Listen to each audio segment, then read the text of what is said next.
of you, welcome to our classes of irrigation engineering. Let's move on to the next topic, velocity measurement or stream flow measurement.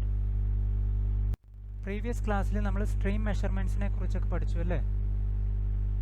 ഈ വീഡിയോയിൽ നമ്മൾ discuss ചെയ്യാൻ പോകുന്നത് water ഫ്ലോയുടെ velocity measure ചെയ്യുന്നത് ഏതൊക്കെ devices use ചെയ്തിട്ടാണ്, അതുപോലെ തന്നെ ഏതൊക്കെ മെത്തേഡ്സ് ആണ് യൂസ് ചെയ്യുന്നത്. Measurement of velocity. The measurement of velocity is an important aspect of many direct stream flow measurement techniques. A mechanical device is called current meter, consisting essentially of rotating element, is probably the most commonly used instrument for accurate determination of the stream's velocity field. Approximate stream velocities can be determined by floats. ഏതൊരു stream ഫ്ലോയുടെ അടിസ്ഥാനം എന്ന് പറയുന്നത് അതിൻ്റെ stream വെലോസിറ്റിയാണ് അല്ലേ? അതിൻ്റെയൊക്കെ ബേസിസിലാണ് run off ഒക്കെ determine ചെയ്യുന്നത്. സോ ഇവിടെ സ്ട്രീം വെലോസിറ്റി ഡിറ്റർമിൻ ചെയ്യുന്നതിന് വേണ്ടിയിട്ട് ചില മെക്കാനിക്കൽ ഡിവൈസസ് യൂസ് ചെയ്യാറുണ്ട്. അതിനൊരു മേജർ എക്സാമ്പിളാണ് കറണ്ട് മീറ്റേഴ്സ്. കറണ്ട് മീറ്റേഴ്സാണ് നമ്മൾ കൂടുതലായും വെലോസിറ്റി മെഷർമെൻറ്റിന് വേണ്ടിയിട്ട് യൂസ് ചെയ്യാറുള്ളത്. ഈ കറണ്ട് മീറ്റേഴ്സ് പൊതുവെ അക്യുറേറ്റ് ആയിട്ടുള്ള മെഷർമെൻറ്റ്സ് ആണ് പ്രൊവൈഡ് ചെയ്യാറുള്ളത്. അതുപോലെ തന്നെ നമ്മളൊരു യൂസ് ചെയ്യുന്നൊരു മെത്തേഡ് കൂടിയുണ്ട്. Velocity can be determined by floats. Floats use ചെയ്തിട്ട് വെലോസിറ്റീനെ ഡിറ്റർമിൻ ചെയ്യാം. മെയിനായിട്ട് ഇന്ന് ഈ രണ്ട് ഡിവൈസസിനെ കുറിച്ചാണ് നമ്മൾ ഡിസ്കസ് ചെയ്യുന്നത്. First one current meter, second velocity floats. അപ്പോൾ ഇതെന്താണെന്ന് നോക്കാം. വെലോസിറ്റി ഡിറ്റർമിൻ ചെയ്യാൻ വേണ്ടി യൂസ് ചെയ്യുന്ന ഒരു മെക്കാനിക്കൽ ഡിവൈസാണ് കറന്റ് മീറ്റേഴ്സ്. ആ കറന്റ് മീറ്റേഴ്സിനെ കുറിച്ചാണ് ഇനി പറയുന്നത്. It is used to measure velocity at a point in the flow cross-section. Accurate measurements of the velocity profile of the stream cross-section are made by current meters. ഇവിടെ ഒരു റിവറിൻ്റെയോ സ്ട്രീമിൻ്റെയോ ഒരു പോയിന്റിലൂടെ കടന്നു പോകുന്ന വാട്ടറിൻ്റെ വെലോസിറ്റിയാണ് നമ്മൾ ഡിറ്റർമിൻ ചെയ്യുന്നത് കറന്റ് മീറ്റേഴ്സ് യൂസ് ചെയ്തിട്ട്. അതുപോലെ തന്നെ കറന്റ് മീറ്റേഴ്സിൻ്റെ അക്യുറസി എന്ന് പറയുന്നത് മറ്റ് ഡിവൈസസിൽ നിന്നും വ്യത്യസ്തമാണ്. ഇതിൽ കൂടുതൽ അക്യുറേറ്റ് ആയിട്ടുള്ള വെലോസിറ്റി മെഷർമെൻറ്റ്സ് നമുക്ക് പ്രൊവൈഡ് ചെയ്യുന്നുണ്ട്. ഈ കറന്റ് മീറ്റേഴ്സിൻ്റെ വർക്കിംഗ് എങ്ങനെയാണെന്ന് നോക്കാം. The current meters consist of essentially of a rotating element which rotates due to the reaction of the stream current with an angular velocity proportional to stream velocity. ഈ current മീറ്റേഴ്സിൽ പ്രധാനമായും ഒരു rotating elements ആണ് വരുന്നത്. ഈ ഒരു rotating element സ്ട്രീമിൻ്റെ flow അനുസരിച്ച്, സ്ട്രീമിൻ്റെ current അനുസരിച്ച് റൊട്ടേറ്റ് ചെയ്യുന്നുണ്ട്. ഇവിടെ വരുന്ന ആംഗുലാർ വെലോസിറ്റി സ്ട്രീം വെലോസിറ്റിക്ക് പ്രപ്പോർഷണൽ ആയിരിക്കും. By placing a current meter at a point in a stream and counting the number of revolutions of the rotor during a time interval, the velocity of water at that point is determined. ഇവിടെ എന്താ ചെയ്യുന്നതെന്ന് വെച്ചാൽ ഒരു സ്ട്രീമിലെ ഒരു പോയിന്റിൽ current metres dip ചെയ്യും. അപ്പോൾ അതിലൊരു റൊട്ടേറ്റിംഗ് പാർട്ട് ഉണ്ടെന്ന് ഞാൻ പറഞ്ഞു അല്ലേ? സ്ട്രീമിൻ്റെ ഫ്ലോ ഇൻറ്റൻസിറ്റി അനുസരിച്ച് ആ ഒരു റൊട്ടേറ്റിംഗ് എലമെൻറ്റ് റൊട്ടേറ്റ് ചെയ്യാൻ തുടങ്ങും. അതുപോലെ ഓരോ ഇൻ്റർവെല്ലിലുള്ള നമ്പർ ഓഫ് റെവല്യൂഷൻസ് നമുക്ക് മാർക്ക് ചെയ്യാം. അപ്പോൾ നമുക്ക് ആ ഒരു സ്റ്റേഷൻ പോയിന്റിലുള്ള വെലോസിറ്റി നമുക്ക് ഡിറ്റർമിൻ ചെയ്യാൻ വേണ്ടി സാധിക്കും. ഈ കറന്റ് മീറ്റേഴ്സിനെ തന്നെ രണ്ടായിട്ട് ഡിവൈഡ് ചെയ്തിട്ടുണ്ട്. വെർട്ടിക്കൽ ആക്സിസ് മീറ്ററും ഹൊറിസോണ്ടൽ ആക്സിസ് മീറ്റേഴ്സും. അതിൽ വെർട്ടിക്കൽ ആക്സിസ് മീറ്ററിൻ്റെ ഫിഗറാണ് ഈ കാണിച്ചിരിക്കുന്നത്. അപ്പോൾ നിങ്ങൾ ഈ ഫിഗർ കണ്ടാൽ കറന്റ് മീറ്റേഴ്സിനെ കുറിച്ച് ഏറെക്കുറെ ധാരണ ഉണ്ടാവും. ഇതൊരു വെർട്ടിക്കൽ ആക്സിസ് മീറ്ററാണ്. ഒരു വെർട്ടിക്കൽ ആയിട്ടുള്ള ഹോസ്റ്റിലാണ് ഈ കറന്റ് മീറ്റേഴ്സിനെ കണക്ട് ചെയ്തിരിക്കുന്നത്. അതുകൊണ്ടാണ് ഇതിനെ വെർട്ടിക്കൽ ആക്സിസ് മീറ്റേഴ്സ് എന്ന് പറയുന്നത്. ഇതിലെ ഫിഗർ നോക്കുകയാണെങ്കിൽ അതിനൊരു കൗണ്ടർ മെക്കാനിസം എന്നുള്ള ഒരു പാർട്ട് കാണുന്നുണ്ട്. അവിടെയാണ് റൊട്ടേറ്റിംഗ് എലമെൻറ്റ്സ് വരുന്നത്. നമ്മൾ ഒരു സ്ട്രീമിലെ ഒരു പോയിന്റിൽ ഈ ഒരു ഡിവൈസസിനെ ഡിപ്പ് ചെയ്യുകയാണ് ചെയ്യുന്നത്. അപ്പോൾ അവിടെ ഉണ്ടാകുന്ന സ്ട്രീം ഇൻറ്റൻസിറ്റിക്ക് അനുസരിച്ച് അല്ലെങ്കിൽ ഫ്ലോക്ക് അനുസരിച്ച് ഈ ഒരു റൊട്ടേറ്റിംഗ് പാർട്ട് റൊട്ടേറ്റ് ചെയ്യുന്നുണ്ട്. അപ്പോൾ അതിനൊരു ഇലക്ട്രിക്കൽ കണക്ഷൻസ് ഒക്കെ പ്രൊവൈഡ് ചെയ്തിട്ടുണ്ട്. അത് കൗണ്ടർ മെക്കാനിസം ആണ്.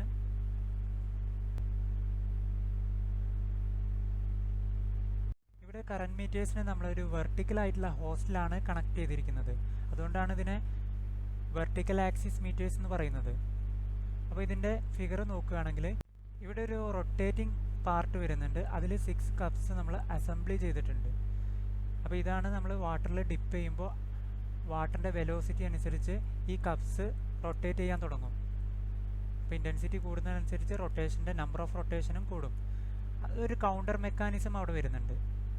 എത്ര റെവല്യൂഷൻസ് ആണ് കംപ്ലീറ്റ് ചെയ്തതെന്ന് വെച്ചാൽ അത് കൗണ്ട് ചെയ്ത് ഒരു ഇലക്ട്രിക്കൽ കണക്ഷൻ സിസ്റ്റം വഴി നമുക്കത് റെക്കോർഡ് ചെയ്ത് വെക്കാൻ കഴിയും.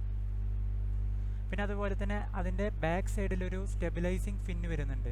അത് നമുക്ക് ആ ഒരു റൊട്ടേറ്റിംഗ് പാർട്ടിനെ സ്റ്റേബിളായിട്ട് നിർത്താൻ വേണ്ടിയിട്ടാണ് ഈ ഫിൻസ് യൂസ് ചെയ്യുന്നത്.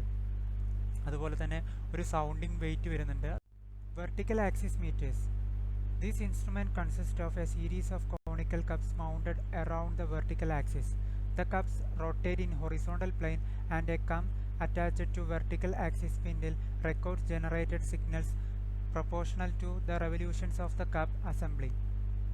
അപ്പോൾ ഇവിടെ എന്താണ്, ഒരു വെർട്ടിക്കൽ ആക്സിസിൽ നമ്പർ ഓഫ് കപ്സ് മൗണ്ട് ചെയ്തിട്ടുണ്ട്. അപ്പോൾ ഇത് നമ്മൾ വാട്ടറിൽ ഡിപ്പ് ചെയ്യുമ്പോൾ, ഈ ഒരു ഡിവൈസ് വാട്ടറിൽ ഡിപ്പ് ചെയ്യുമ്പോൾ ആ കപ്സ് റൊട്ടേറ്റ് ചെയ്യാൻ തുടങ്ങും. ഒരു സ്പിൻഡിൽ വെച്ചിട്ട് ആ കപ്സ് റൊട്ടേറ്റ് ചെയ്യുന്നുണ്ട്. അപ്പോൾ അവിടെ ഉണ്ടാകുന്ന നമ്പർ ഓഫ് റെവല്യൂഷൻസ് ഒരു ഇലക്ട്രിക്കൽ സിഗ്നൽസ് വെച്ച് അത് റെക്കോർഡ് ചെയ്യപ്പെടും. അവിടെ ഉണ്ടാകുന്ന സിഗ്നൽസ് റെവല്യൂഷൻസിന് പ്രപ്പോർഷണൽ ആയിരിക്കും. The normal range of velocities is from 0.15 to 4 meter per second. The accuracy of this instrument is about 1.5% at the threshold value and improves to about 0.3% at speed in excess of 1 meter per second.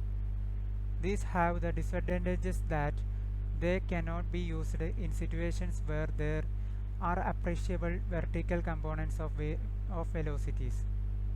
ഇവിടെ ഉണ്ടാകുന്ന normal velocity range എന്ന് പറയുന്നത് 0.1 to 4 meter per second വരെയാണ്. ഈ ഒരു current മീറ്റേഴ്സിൻ്റെ accuracy threshold വാല്യൂവിനെ base ചെയ്തിട്ടാണ് പറയുന്നത്. 1.5% ആണ് അക്യുറസി വരുന്നത്.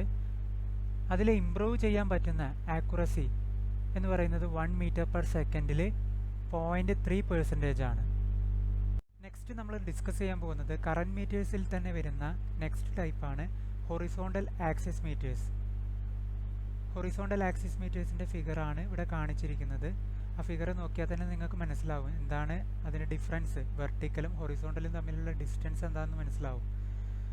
ഈ ഒരു ഹൊറിസോണ്ടൽ ആക്സിസ് മീറ്ററിൽ ഹൊറിസോണ്ടൽ ആക്സിസിൽ തന്നെയാണ് കറന്റ് മീറ്റേഴ്സ് പ്രൊവൈഡ് ചെയ്തിരിക്കുന്നത്.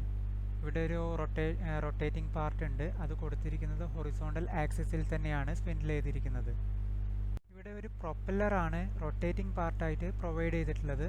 അതുപോലെ തന്നെ നേരത്തെ കൊടുത്തത് പോലെ തന്നെ സൗണ്ടിങ് വെയിറ്റ് കൊടുത്തിട്ടുണ്ട്, ഫിൻ ഫോർ സ്റ്റെബിലൈസേഷൻ കൊടുത്തിട്ടുണ്ട്, പിന്നെ ഒരു ഇലക്ട്രിക്കൽ കണക്ഷൻ കൊടുത്തിട്ടുണ്ട്. Horizontal axis meter. It consists of a propeller mounted at the end of horizontal shaft. ഇവിടെ ഒരു പ്രൊപ്പല്ലർ ആണ് നമ്മൾ കണക്ട് ചെയ്തിരിക്കുന്നത്. സ്ട്രീംസിൻ്റെയൊക്കെ ഫ്ലോ മെഷർ ചെയ്യുന്നതിന് വേണ്ടിയിട്ട് ഒരു റൊട്ടേറ്റിംഗ് പ്രൊപ്പല്ലറാണ് കണക്ട് ചെയ്തിരിക്കുന്നത്. These come in wide variety of size with propeller diameter in range 6 to 12 cm and can register velocities in the range of 0.15 to 4 meter per second. ഈ ഒരു പോയിന്റിൽ പറഞ്ഞിരിക്കുന്നത് ഇവിടെ യൂസ് ചെയ്യുന്ന പ്രൊപ്പല്ലറിൻ്റെ സൈസും അതുപോലെ തന്നെ ഡയമീറ്റേഴ്സുമാണ്. അതിൻ്റെ റേഞ്ച് പറയുന്നുണ്ട് 6 to 12 cm വരെ ഡയമീറ്ററുള്ള പ്രൊപ്പല്ലേഴ്സാണ് നമ്മളൊരു ഹൊറിസോണ്ടൽ ആക്സിസ് മീറ്റേഴ്സിൽ യൂസ് ചെയ്യുന്നത്. അതുപോലെ തന്നെ ഇവിടെ വെച്ച് കണ്ടുപിടിക്കാൻ പറ്റുന്ന വെലോസിറ്റിയുടെ റേഞ്ച് പറഞ്ഞിട്ടുണ്ട് 0.15 to 4 meter per second ആണ്. These meters are fairly rugged and not affected by oblique flows of as much 15 degree. ഇവിടെ നമുക്ക് സ്ട്രൈറ്റ് ആയിട്ട് വരുന്ന ഫ്ലോസിനൊക്കെയാണ് പ്രോപ്പറായിട്ട് എന്താണ് മെഷർ ചെയ്യാൻ പറ്റുന്നത്. നേരെ മറിച്ച് ഒരു ഒബ്ലിക്കായിട്ട് വരുന്ന ഫ്ലോസ് 50 ഡിഗ്രിക്കും കൂടുതലായിട്ട് വരുന്ന ഫ്ലോസിനെയൊന്നും കറക്റ്റ് ഒരു പ്രോപ്പറായിട്ട് നമുക്ക് മെഷർ ചെയ്യാൻ സാധിച്ചോളണമെന്നില്ല. ഈ ഒരു ഹൊറിസോണ്ടൽ ആക്സിസ് മീറ്ററിൻ്റെ അക്യുറസി എന്ന് പറയുന്നത് 1% ആണ്. അതുപോലെ തന്നെ 0.3 meter per secondൽ ഇംപ്രൂവ് ചെയ്യാൻ പറ്റുന്ന ത്രെഷോൾഡ് വാല്യൂ എന്ന് പറയുന്നത് 0.25% ആണ്. വെലോസിറ്റി ഓഫ് സ്ട്രീം മെഷർ ചെയ്യുന്നതിനുള്ള അടുത്ത മെത്തേഡാണ് velocity measurement by floats. A float is a distinguishable article that float on the water surface, such as a wooden log, a plastic bottle partly filled with water, or branch of a tree. Surface or near surface floats are used for stream flow measurement, which are wooden cylindrical rods of nearly 0.5 meter length. Floats എന്ന് മീൻ ചെയ്യുന്നത് എന്താ? വെള്ളത്തിൽ പൊങ്ങിക്കിടക്കുന്ന ഒരു മെറ്റീരിയൽസിനെയാണ് നമ്മൾ floating bodies എന്നൊക്കെ പറയാറുണ്ടല്ലേ. ഒരു wooden piece ആണെങ്കിലും അതുപോലെ തന്നെ ഒരു പ്ലാസ്റ്റിക് ബോട്ടിൽസ് ഒക്കെ ആണെങ്കിലും വെള്ളത്തിൽ പൊങ്ങിക്കിടക്കും അല്ലേ. ചിലതെന്താണ് പാർട്ട്ലി ആയിട്ടും ചിലത് ഫുള്ളി ആയിട്ടുമാണ് ഫ്ലോട്ട് ചെയ്യും. അപ്പോൾ ഇവിടെ സ്ട്രീം ഫ്ലോ മെഷർ ചെയ്യുന്നതിന് വേണ്ടിയിട്ട് സർഫസ് ഫ്ലോട്ടും അല്ലെങ്കിൽ നിയർ സർഫസ് ഫ്ലോട്ടും യൂസ് ചെയ്യുന്നുണ്ട്. They are shaped such that they float nearly vertically with 1/3 of the length protruding above the water surface. The floats are painted in bright colors for easy identification in muddy or turbulent water. ഇവിടെ ഈ ഫ്ലോട്ട്സിന് nearly vertical പൊസിഷനിലാണ് water situate ചെയ്യുന്നത്. ഈ ഫ്ലോട്ടിൻ്റെ 1/3 position water സർഫസിന് above ആയിട്ടാണ് ഉണ്ടാവുക. ഫ്ലോട്ടിനെ തിരിച്ചറിയാൻ വേണ്ടിയിട്ട് bright കളേഴ്സിലുള്ള പെയിൻറ്റ്സാണ് ഫ്ലോട്ട്സിന് നമ്മൾ apply ചെയ്യുന്നത്. സോ നമുക്ക് ഈസി ആയിട്ട് ഫ്ലോട്ട്സിനെ ഐഡൻറ്റിഫൈ ചെയ്യാൻ വേണ്ടിയിട്ടാണ്. ഒരു മഡ്ഡി വാട്ടറിലും അതുപോലെ തന്നെ ടർബുലൻ്റ് ആയിട്ടുള്ള വാട്ടറിലൊക്കെ ഈ ഫ്ലോട്ട്സിനെ ഐഡൻറ്റിഫൈ ചെയ്യാൻ വേണ്ടിയിട്ടാണ് ബ്രൈറ്റ് കളേർഡ് പെയിൻറ്റ്സ് നമ്മൾ ഫ്ലോട്ട്സിന് അപ്ലൈ ചെയ്യുന്നത്. For a float measurement, 2 cross sections sufficiently far apart on a straight reach of a river are selected. The upstream and downstream cross sections should be sufficiently far apart for accurate assessment of float travel time, 3 to 5 times the width of the river, or a minimum of 20 seconds travel time. ഇവിടെ 2 cross section of സ്ട്രീംസിലായിട്ടാണ് ഫ്ലോട്ട്സിനെ നമ്മൾ provide ചെയ്യുന്നത്. ഇവിടെ cross section select ചെയ്യുമ്പോഴോ ഒരു straight റിവറിൻ്റെ പാർട്ടിലാണ് floats കൊടുക്കുന്നത്. ഒരു straight റിവറിലായിരിക്കും, ഒരു straight പോർഷനിലായി റിവറിൻ്റെ ഒരു സ്ട്രൈറ്റ് പോർഷനിലായിരിക്കും 2 ഫ്ലോട്ട്സും നമ്മൾ പ്രൊവൈഡ് ചെയ്യുന്നത്. ഇവിടെ ഈ ഒരു അപ്സ്ട്രീം സൈഡിലും ഡൗൺ സ്ട്രീം സൈഡിലും വരുന്ന ഫ്ലോട്ടുകൾ തമ്മിലുള്ള ഡിസ്റ്റൻസ് കുറച്ചധികം നമ്മൾ പ്രൊവൈഡ് ചെയ്യുന്നുണ്ട്. അതൊരു ട്രാവൽ ടൈമിൻ്റെ അക്യുറേറ്റ് അസസ്മെൻറ്റിന് വേണ്ടിയിട്ടാണ്. Both the cross sections should be clearly marked by placing markers so that the exact time when the float crosses the cross section can be identified. ഈ 2 ക്രോസ് സെക്ഷനെയും പേസിംഗ് മാർക്കേഴ്സ് യൂസ് ചെയ്തിട്ട്, pacing marker എന്ന് പറഞ്ഞാൽ ഒരു marking പ്രൊസീജിയറാണ്. ഈ pacing markers use ചെയ്തിട്ട് mark ചെയ്യും. അതുകൊണ്ട് തന്നെ നമുക്ക് ഈ ഒരു ഫ്ലോട്ടിൻ്റെ ക്രോസ് സെക്ഷൻ ക്രോസ് ചെയ്യുന്ന എക്സാക്ട് ടൈം നമുക്ക് കണ്ടുപിടിക്കാം. The upstream channel cross section should be divided into a number of equal segments as practically feasible in which the floats will be placed. ഈ അപ്സ്ട്രീം ചാനൽസിലെ ക്രോസ് സെക്ഷനെ ഇവിടെ number of segments ആക്കിയിട്ട് divide ചെയ്യുന്നുണ്ട്. Preferably an odd number, ഒരു ഒറ്റ സംഖ്യ എന്ന നിലയ്ക്കാണ് അതിനെ ഡിവൈഡ് ചെയ്യുന്നത്. An observer each is positioned at upstream and downstream ends of the reach such that they are visible to each other.